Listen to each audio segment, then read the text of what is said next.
O problemă des întâlnită la expresoarele Krups Dolce Gusto este înfundarea sau deteriorarea infuzorului de capsulă. Aceasta este piesa. Cazul în care aceasta este înfundată, în momentul preparării nu curge cafea din aparat. Pentru asta există un alt de desfundare care se găsește în spatele aparatului, sub rezervorul de apă, pe care putem să folosim la desfundarea acestuia.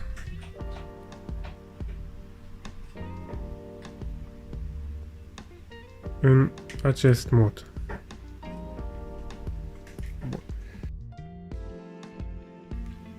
Pentru scoaterea infuzorului avem nevoie de o agrafă în această formă. Ridicăm capacul, scoatem suportul de capsulă, închidem capacul la loc și aici este o gaură în care dacă introducem agrafa se deblochează infuzorul.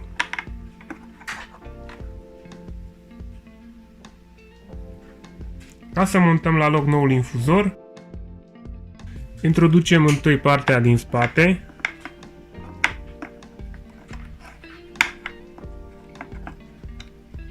și împingem în față în sus până se aude un click și infuzorul se pune pe poziție.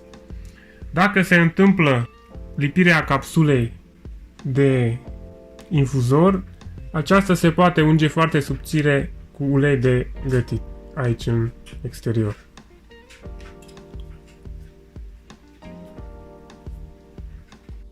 După înlocuire, aparatul este perfect funcțional.